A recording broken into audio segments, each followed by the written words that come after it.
हाथीबागान नवीन पल्ली को गुज़श्ता साल आबोल ताबोल के थीम की वजह से एशियन पेंट अवार्ड से नवाजा जा चुका है। इस बार हाथीबागान पल्ली ने थिएटर पाड़ा के नाम से थीम रखा है। अब देखना है कि ये कहाँ तक उन्हें ये अवार्ड दिलाती है और सेरा पूजा का अवार्ड इससे मिलता है।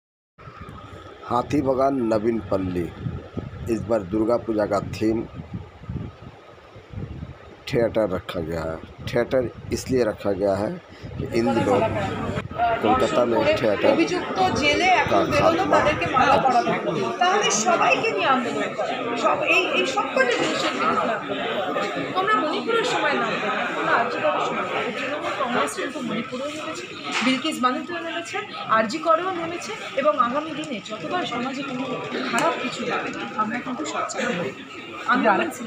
দিদি আরেকটা বিষয় হলো যে আমরা দেখলাম যে বাসন্তীর সাবির মল্লিক পরিযায়ী শ্রমিক হিসাবে কাজ করতেন হরিয়ানাতে, অত্যন্ত সাধারণ পরিবারের একটি ছেলে, তাকে গোরক্ষক বাহিনী পিটিয়ে হত্যা করেছে এবং সেই ভিডিও ভাইরাল হয়েছে। আমার বলার কিছু নেই, কারণ এই বিজেপি শাসিত আমাদের রাজ্যে মানে অসহিষ্ণুতার রাজনীতি। কী খাবো, কী করবো, কে কাকে বিয়ে করবো, সব কিছু একটা রাজনৈতিক দল ডিকটেট করে দেবে। আর আমরা বলবো আমরা স্বাধীন, আর আমরা বলবো আমরা একটা ডেমোক্রেসিতে বাস করি।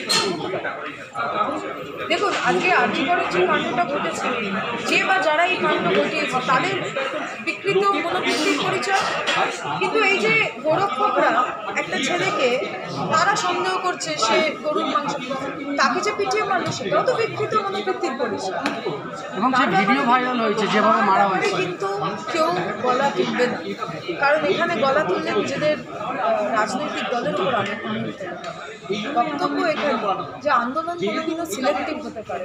একটা আজকে স্বপ্ন নিয়েও যখন তার জীবনাবসান হলো, তাকে অত্যাচার করে করা হলো, তার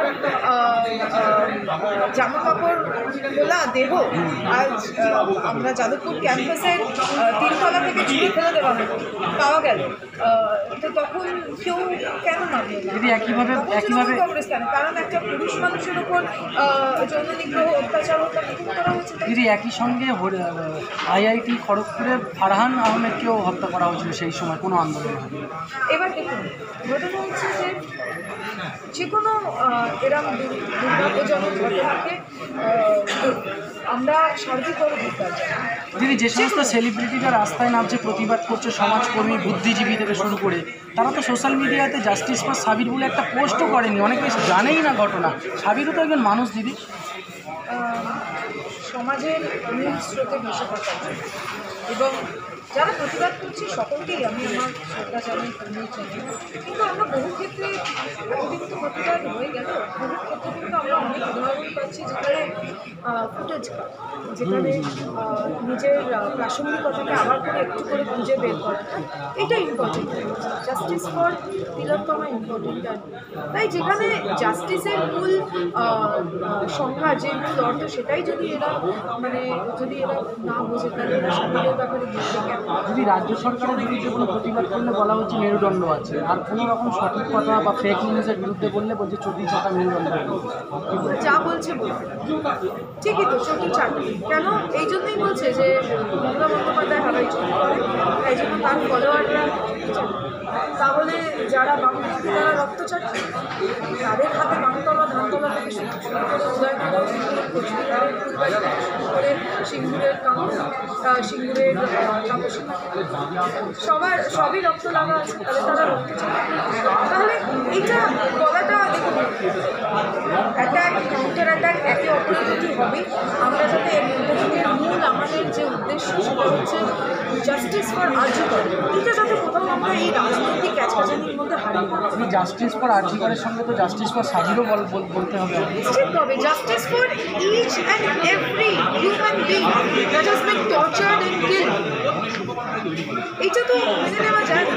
জাস্টিস ফর সাব্বিরও তো বলবো। আজকে মমতা বন্দ্যোপাধ্যায়ের সংবাদ মাধ্যমে যে সাব্বিরের পরিবারের লোকের সাথে যিনি দেখা করেছেন তার অফিসে যদি বাম কংগ্রেসের কোনো প্রতিনিধি এখনো পর্যন্ত সাব্বিরের বাড়িতে যায়নি, দেখা করেনি, আপনাকে মুখ্যমন্ত্রী জানেই না যেটা বলছে, আপনাকে জানেই না, কারণ তাদেরকে রাজনৈতিক রসদ পেতে হবে আজকে, তাই তারা আন্দোলন করছে। সাধারণ অরাজনৈতিক মানুষের আন্দোলনকে আমরা কোনো জিনিস জানি না। বাম বিজেপিতে নিজেদেরকে ধর্মনিরপেক্ষ বলে দাবি করে, যেটা দাবি করে সেটা যে সবসময় দেয়, সেটা কী করে যদি ধর্ম নিরপেক্ষ হতো তাহলে আমি কি খাবো, কি পরবো, গরুর মাংস খাবো না কি খাবো, তাই নিয়ে একটা মানুষকে জলজান্ত একটা শ্রমিককে মেরে ফেলা হলো আর বলছে এরা ধর্ম নিরপেক্ষ।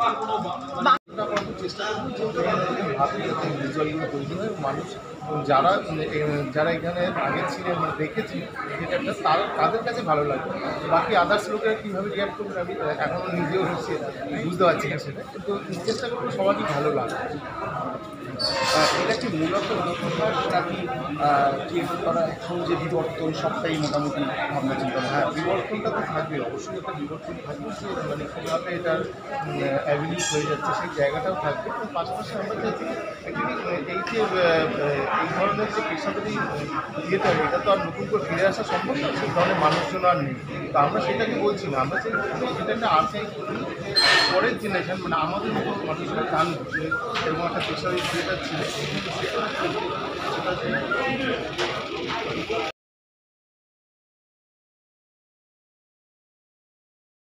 সামাজিক আন্দোলন করা প্রত্যেকের